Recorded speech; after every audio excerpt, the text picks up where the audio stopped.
Capricorn, these are going to be your guidance cards for the week of November 8th through November 14th. So your energy for the week, you got the Tower. So the Tower is usually when something big, something drastic, something fast happens, kind of can take you like off balance. It could be something that shocks you, surprising. So I feel like with this being the energy for the week, there's going to be some pretty shocking, surprising moments that you experience throughout your week. These could also be, I just want to say too, these could also be like, for example, a Tower moment could be if you had a plan or you had a goal and you worked towards that plan and you worked towards that goal, and then something happened that made you not give up on your goal, but kind of like regroup, like come up with a new plan on how to get there. And since you were feeling so confident in the way that you were going, when you realize that there's a different path or a new path, that could be a Tower moment. And then a challenge or an obstacle that you might face this week, you got the Queen of Swords. So the Queen of Swords is it's someone that is cold, demanding. Let me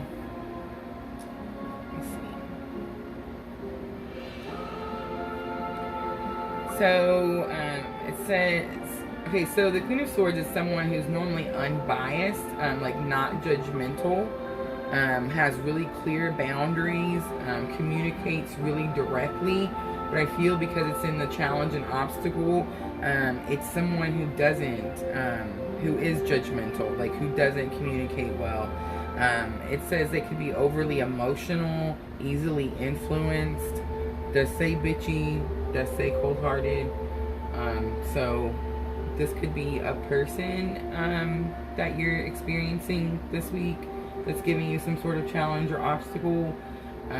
This could be you this week. You could be feeling this way this week, and clearly feeling that way would cause you several challenges or obstacles.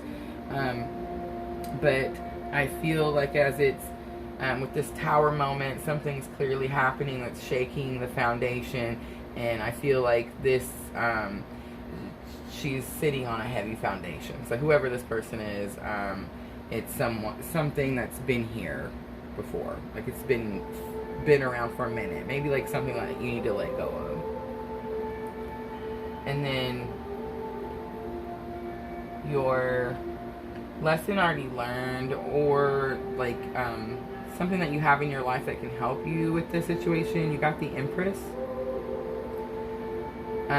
So the Empress, it is about delays. So if there is any delays in a certain situation, they were necessary for a reason.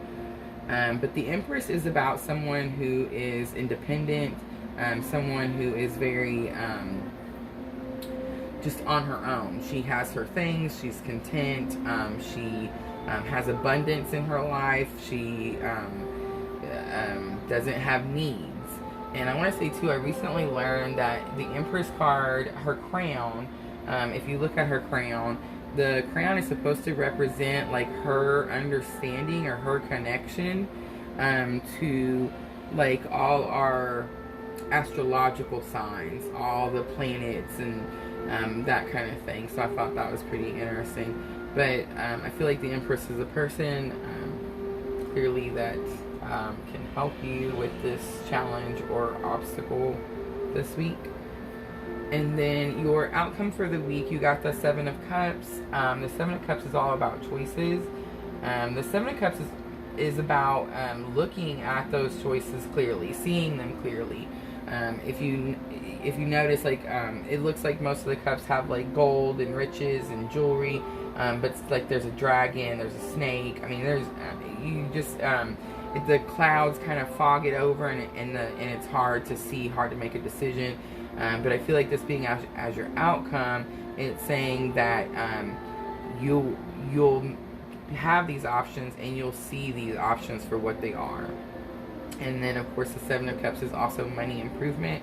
So you could have money improvement this week. And then for our guidance cards, for the weekly guidance cards, I did do, I want to try something new. I'm going to start pulling bottom of the deck and the guidance card from the Dreams of Gaia Tarot, because I feel like it explains, it just gives you a little bit easier definition of what the guidance card is trying to tell you. So you got the 10 of Water. Was your bottom of the deck energy. And so I just want to read some keywords. 10 of Water is universal love, divine connection, serenity, peace, oneness. It says truly living in the present, a feeling of divine connection, a positive emotional state. Say no to disruptive influences. The 10 of Water symbolizes both a beginning and an ending. It is the moment when we let go of emotions that bind us to the past and find ourselves truly living in the present for the first time. It is a feeling of divine connection with all and everything, feeling and knowing that love dwells at the very core of our being and always has.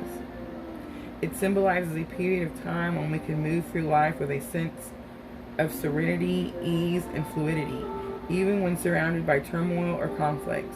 When the weight of past emotions is released and everything flows in the manner it is meant to, our emotional state now influences our life in a positive way that makes it easy to see and understand how powerful we truly are when we divest ourselves of emotional hooks to the past and only serve to limit and restrict us. So the 10 of Water is clearly talking about having to release something from the past.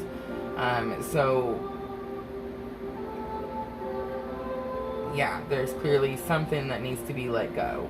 And then, of course, your guidance card is the 5 of Fire. And the 5 of Fire is all about chaos, disruption, fighting, battling. It's about like bullying, antagonizing, instigating, that kind of thing. So I feel like as your guidance this week, this could be like, this is happening around you, and it's saying you need to remove yourself from there. You need to let go of that situation. But I'm feeling like it's saying that this is a person, and this chaos and this battling and this bullying, it needs to be released. You need to let that go. It's time to move on to newer connections, newer things. Alright, Capricorn, that I think is your guidance for the week. Have a great week, and thanks for watching.